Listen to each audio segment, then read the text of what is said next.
am going to share everything that we did in the classroom today, but then I'm also going to share a bit more. And so if you feel like you can skip through a little bit of it, go ahead and skip through it. But I would encourage you to do that lightly because I still might share some new things that I didn't share in the classroom uh, in case I forgot to do that while we were together. All right, so let's go over a few things. The first one is using your mouse. I can scroll in, I can scroll out. If you're using a trackpad, that's just pinching in, pinching out. I can also push the middle mouse button to spin this around, working in the three-dimensional space. I use the middle mouse button probably more, but it's a button used more than any other button there. If you're using a trackpad, you put two fingers on there and you can spin it around. The other one that you use a lot is holding shift and then pushing the middle mouse button. And that allows me to move side to side. So between those, you should be able to move around this cube all the way around. Okay, this is the gizmo right here. The gizmo helps us keep the orientation. You can actually use this to move it around, but why would you when you know the hotkey of your middle mouse button? But what it does do is it help you understand maybe the position that you are in. And for example, if you can't remember that the red line is the X line, you can reference it up here. The blue is the Z and the Y is the yellow. And those are also the hotkeys. You can press Z, Y, and X to access those when you need to. We'll get to that in just a second. And so right now, if I spin this upside down, you can actually see that we're upside down because the Z is on the bottom. And so what we could do is just flip ourselves right side up, and then that way we know we're not upside down. All right, let's talk about using the numpad or the numbers. If you don't have a numpad on the right side of your keypad, what you're going to do first is go to Edit, Preferences. You're going to hit Input, and you want to check this. You want to emulate numpad. That means the numbers on the top of your keyboard will do what I'm about to share with you. Since I have a numpad, I'm going to undo that. Now, since I use a keyboard that has a numpad with my laptop, and sometimes I don't have the Bluetooth keyboard with me, I don't ever save this, I just check it. And so if you always have a numpad, it will be defaulted to be off. But if you never have a numpad and you want to check that, you can save that so you don't have to change it each time by just going to save preference. But I'm not going to save it because I always am changing mine. And I'm going to leave that unchecked because I have a numpad. So undo.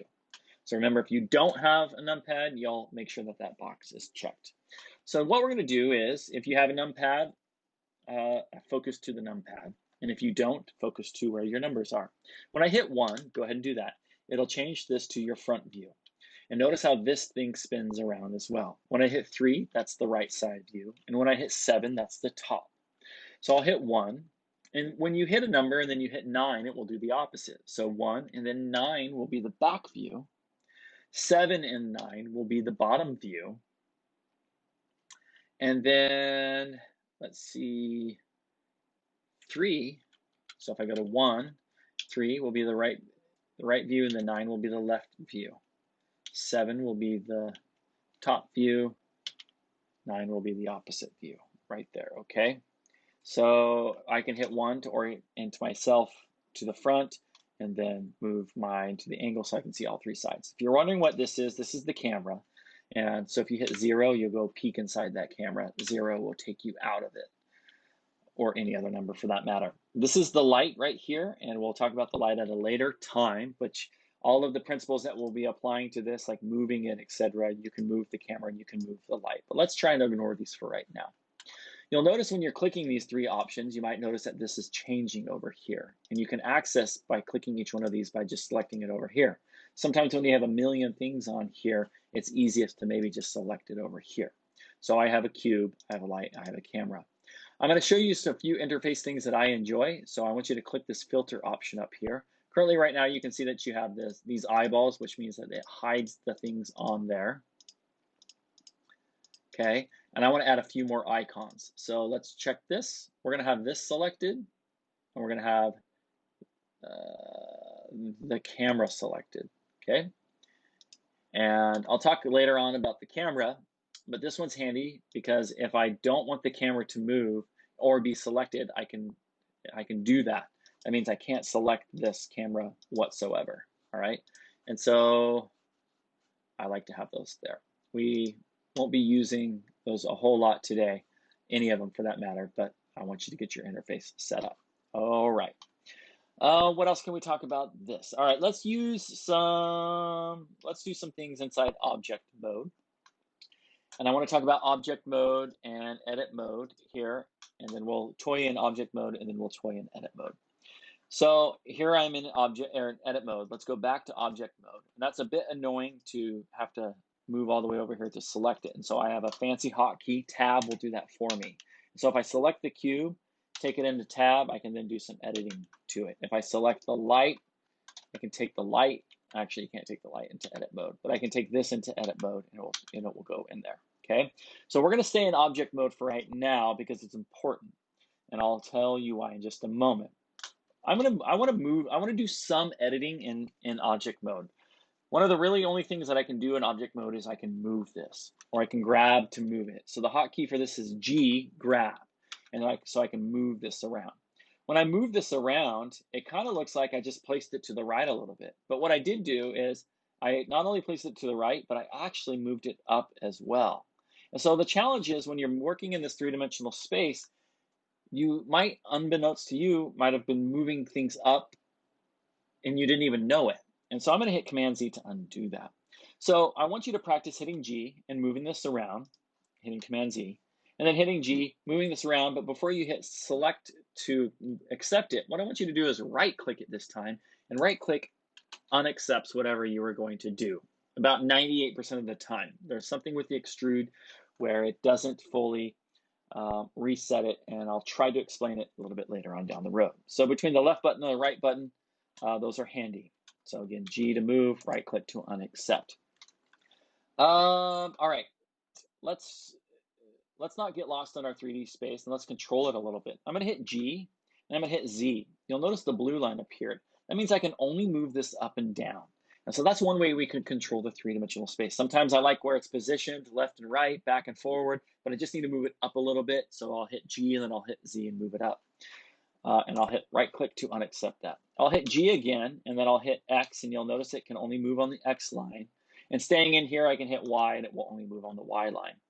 Let's say I don't want it to go up and down, but I kind of want it to move on the X and Y axis. Well, you can hit Shift Z. Shift Z means it's saying, okay, I'll grant you permission on the X and Y, but not the Z. And so you can move this around, and it's never going up.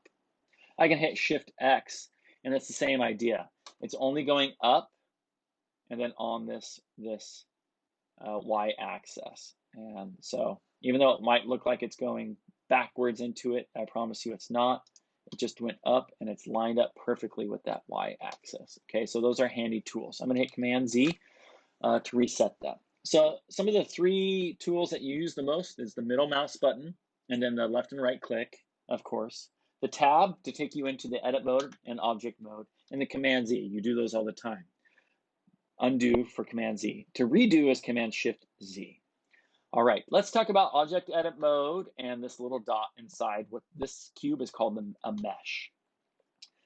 And this little dot needs to stay in the middle. And so when we're moving things, we want to try and remember that to move them while we're in object mode. And so when I'm in object mode and I hit G and move this, you'll notice the little dot travels. But if I hit Tab and then I hit G and move this, you'll notice the little dot doesn't travel. And now when I accept that, move it there, you'll notice that it's not inside it anymore. In fact, when I tab into object mode, you'll notice that it's still not inside. So what I'm going to do is undo that. And I just need you to make a rule right now without getting too wordy and confusing you. Try and remember to move things in object mode. Now, at this point, it's not really life or death, but just do your best, okay? And I'll hit undo until it just goes back to the middle. What else can we talk about in object mode? All right, let's talk about this menu here. You'll use these quite a bit as well. And this one, you can assign hotkeys to them, but I don't have hotkeys for mine. I'll hit the wireframe mode, and this allows me to look through this, and I can see in what's behind it. I can tab into edit mode, and these still work inside edit mode as well, okay? But I can't do anything with this. I can't select through it unless I select those vertices there. I can move this around just the same, okay? This is the viewport shaders. So inside the viewport shader, that's the wireframe. This is the shader, I think, I can't remember what it's called. This is the solid view. And so when we're building in this, you don't really pay attention to adding colors or the lighting on this. This is just strictly like building three-dimensional models, and it will allow you to, doesn't require a lot of RAM, which is why they have all of these options. This one right here has as your materials preview, and this allows you to see the colors that you had assigned to it. So I could color the top blue and the right side of this could be red, whatever the case. And then this last one here, and you'll notice that the shading is still being affected. We have a highlight here, a little bit darker here, and a little bit darker here. This last one is your rendered view. It's not your final render, but it's like a simulation of what it would look like just before you render this for output. You'll notice that my light right here is affecting this area. So that's why it's deeply shadowed here. So I could select my light, I could hit G, and I can move my light around. I can hit right click and reset that right over there, okay? And you can also undo the movement of the light if you've accidentally moved it and want it back where it was, okay? So I'm gonna be working mainly in this viewport shader called Solid. And let's go ahead and tab into edit mode. So that means we hit tab. So you heard me say that a lot. Let's tab into edit mode. So I have to select this first and then hit tab. Now we're in it. You'll notice that the cube changes a little bit. Right here I have a vertex point, and then I have a line right here, and then I have a face. So to select a vertex, I can select this option here and select that one vertex. I can hit G and move it around. I'll hit right click to unaccept that. I can grab the line segment tool and I can grab this line. I can hit G and move it around. I'll hit right click to unaccept that. And then I can hit the face tool and select the face. I can hit G and move that around. I can accept it or hit Command Z and unaccept it. If you have a numpad and you want to use the other numbers on the top of your keyboard, I can hit 1 and it will go to there, 2 will go to there, 3 will go to there. I use those all the time. You can select multiple faces. So I want you to practice this. I'm going to hit 1 up here. And I'm going to select this. And then I'm going to hit shift click and select this. And then I'm going to hit G. Now I can do multiple at the same time. You can even drag boxes over those and select them and move them around. Okay, and so I'm going to undo that. You want to be careful that you're not selecting through this. So I could select all of these top ones here, but sometimes you might actually select through it and grab that one, and I'll explain what I mean here. So I can move that around, right click to unaccept. If I have the X-ray mode on, you can see I have it selected. I can drag the selection here, and I can select through that there, and I can move all 1, 2, 3, 4 on the top, and then the one on the back is actually being selected as well. And so X-ray mode is up here, and I don't think we used it for the sushi tutorial, but it's a handy tool. I'll uncheck that, okay? All right.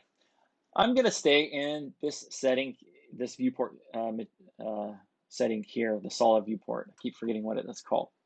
And I'm gonna show you a few more things to get you ready to build the sushi. One of them is, let's go ahead and hit 3 or select the face selector tool, select the face. This one is called E, and it's called E for extrude. I can extrude this up, and I can extrude this up again. And you'll notice that it makes another segment. For example, this is a segment here, and this is a segment here. So I could select this and even extrude this out. And I can select this and extrude this out. I can select this and extrude this out. Now I have all of these faces. I have this face, this face, this face, this face, extrude it this way. I can then take this and extrude it on the y-axis and extrude it that way. So you can really get messed up with your extrude. Notice that when you extrude, though, you make a new shape. I'm going to undo that. This is where it can get really, really, really, really tricky. And this is the last thing I left you with in class today, and I don't want you to get confused with this. I'm going to select the top. I'm going to hit E to extrude. Now left click would accept that, and there it is, accepted. But if I hit extrude and I right click it, I've taught you at this point that right click undoes the last action. But when you extrude something and hit right click, it didn't undo the extrude. It just undid the fact that the extrude was pulled up because the extrude is still there. So I have now 2 surfaces on one, and I'll prove it to you because I can select the top here and hit G, and that surface is still hiding in there. And so I'll undo this, and I actually hit undo to undo that extruded surface. So when I hit G with a non-extruded surface, that's the solid shape. Okay, I'll right click to undo that. When I hit E to extrude and then right click, it just undid that movement of it going up, but that new surface is still there. So I hit G and you can see that that's that new surface, okay? So just be careful with that. If you don't fully understand it, I think over time you will. This area is confusing. I understand that.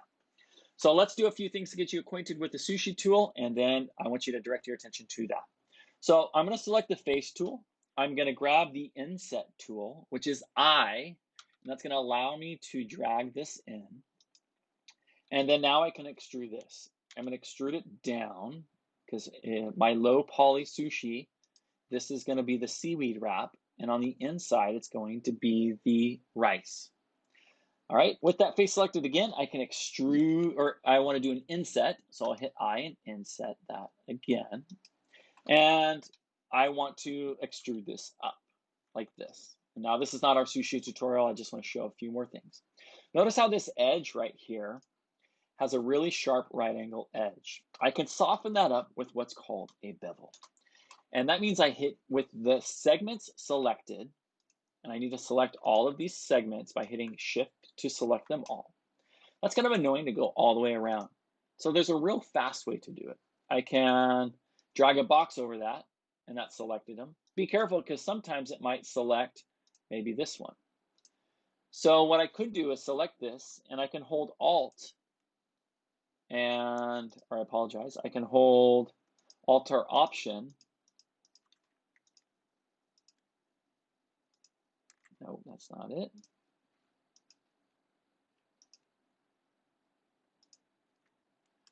Okay, Control does it. This is not a very good example. I apologize because I only have 4 here, so it's not looping around in a circle. But this will make sense in the future. What I want you to do, ultimately what I want you to do is know how to select multiple things. You can hold Shift, and that will allow you to select all 4 of those sides there. I'm going to soften the edge here with what's called a bevel. Bevel means that we're going to like shave off the right corner. So with those selected, and I hit B, oops, and I hit B, there we go. Command B, there it is. Whew. And you'll notice that I accidentally have this side selected. So I don't want that there. I'll hit Command B. I can now bevel my edge and soften it up. Now with it still there, I can right click it and unaccept it. So I'll hit Command B as in boy again, and I can move that. Right now I have one surface. When I use my scroll wheel, I can add a second, I can add a third, and you can really soften out the edge right there. Since this is low poly, I'm going to ask that you don't really go past or really add a lot of beveled edges to it. But that's how we can change the edge there, okay? And then what I could do is hit this, and I could select this surface here, and I can even extrude that out, all right? So you can see how this can get messy real fast. So we've learned bevel, we've learned inset, we've learned extrude, we've learned how to select the face or the vertex or the vertices, multiples is vertices, and then the line segment. What else can I teach you right now to get you ready? All right, I think that's it. I think that's all that you'll need going forward into the sushi tutorial. So get to that sushi tutorial. Please let me know as soon as possible if you have any questions, all right? I'll get to helping you with that. Thanks, guys. Can't wait to look forward to seeing what you guys are going to make.